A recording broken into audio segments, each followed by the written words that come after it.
grupos guerrilleros durante el gobierno de Fernando Belaúnde. ¿Pero qué fueron los grupos guerrilleros?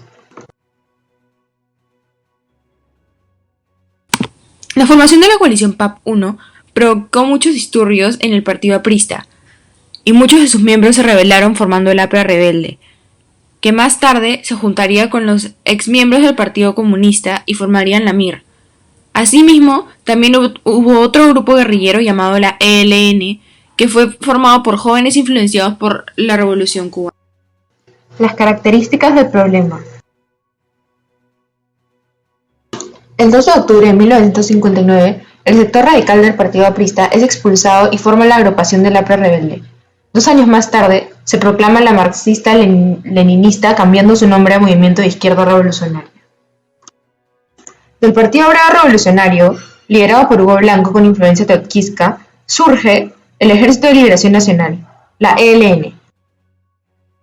Los grupos guerrilleros fracasaron debido a que sus actividades revolucionarias no alcanzaron el nivel político, ni las facilidades para una lucha armada, pero sobre todo porque no se logró obtener la simpatía del campesinado. Causas del surgimiento de los grupos guerrilleros durante el primer gobierno de Belaúnde.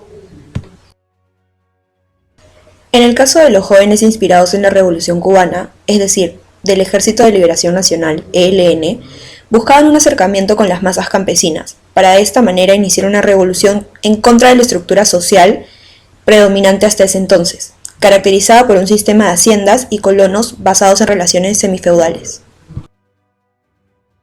Buscaban obtener el poder político y militar bajo una ideología antioligárquica y antiimperialista. Su objetivo era lograr un acercamiento con el campesinado como base social para tener su apoyo y de esta manera desarrollar el movimiento campesino y convertirlo en la locomotora de la revolución para la toma del poder.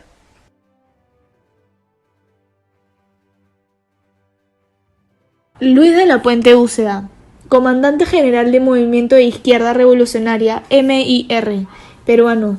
Desde los años 40, de la Puente militaba en el ala izquierda radical del APRA, durante las décadas de 1950 y de 1960. El APRA cambia su tendencia izquierdista y muchos de sus militares abandonan sus filas. Juan Pablo Chang Navarro Levanu fue un político comunista que integró la guerrilla de Perú antes de integrarse en la guerrilla boliviana. Es deportado hacia Argentina y luego expulsado, lo que hace que regrese al Perú y, dejado de lado las ideas del APRA, se orienta hacia el comunismo. Es arrestado de nuevo y encarcelado en Lima hasta la mitad de 1953, donde se le exilia a México. Fernando Isaac Sergio Marcelo Marcos Belaúnde Terry fue un político peruano que fue 2 veces presidente de la República. Asumió la presidencia el 28 de julio de 1963, en medio de una gran expectativa popular, contando con el apoyo de la Iglesia, las Fuerzas Armadas y, lo más importante, medios de prensa. Sin embargo, no contaba con la mayoría parlamentaria. Relación de los grupos guerrilleros con el fin del régimen.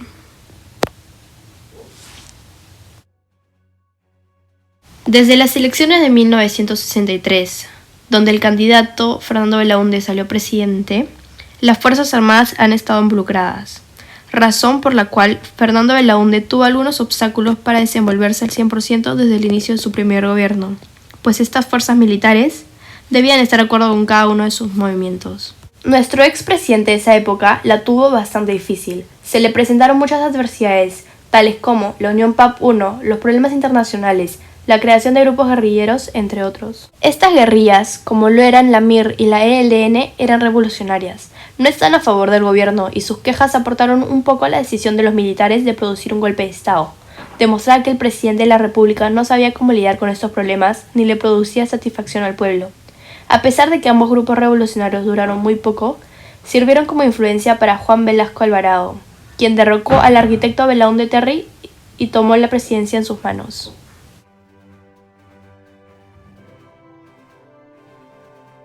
Considero que si bien el presidente Fernando Belaúnde tuvo muchos problemas tanto económicos como políticos en su gobierno, no todo fue su culpa directamente.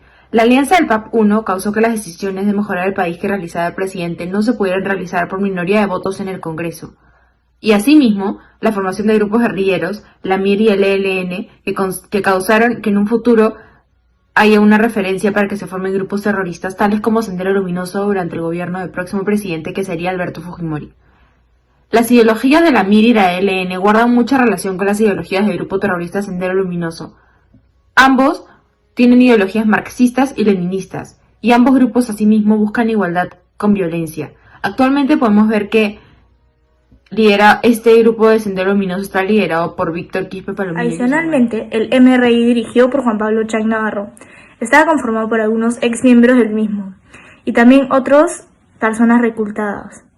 En relación a la actualidad, los actos terroristas que fueron cometidos por estos grupos han disminuido en cantidad, especialmente en las ciudades principales del país y la capital.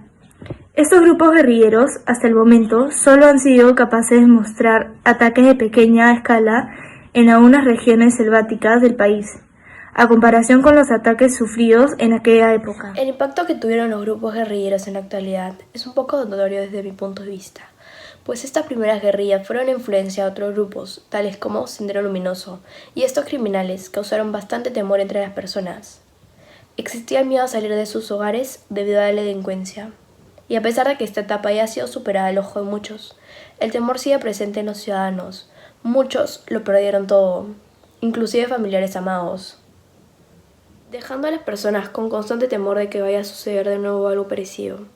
A las nuevas generaciones le enseñan los peligros, la posibilidad de ser robado o secuestrado, entre otros. Y todo se debe a los daños causados previamente. Eso no es vivir una vida despreocupada y segura, como lo era hace bastantes años. Es el sueño de todos los que no lo vivimos. Por lo cual puedo afirmar que el impacto que tuvo los grupos guerrilleros no es observable a simple vista, pues no es un objeto o algo por el estilo. La trascendencia está en cada persona. Diversos personajes de los grupos guerrilleros que surgieron durante el primer régimen de Belaúnde incursionaron en la política de nuestro país y hasta postularon en las elecciones de 1980. En ese mismo año nace el grupo terrorista Sendero Luminoso, quienes se encargaron de desestabilizar los gobiernos e infundir terror en el pueblo peruano por 10 años. A pesar de la caída del cabecilla de Sendero Luminoso, Abimael Guzmán, hay un grupo de ellos que se refugia en el Braem, en donde llevan a cabo emboscadas en contra de las fuerzas de seguridad y se vinculan con actividades de narcotráfico. Día a día, muchos militares fallecen en el intento de pacificar esta zona de guerra que prevaleció luego de la captura de Gonzalo.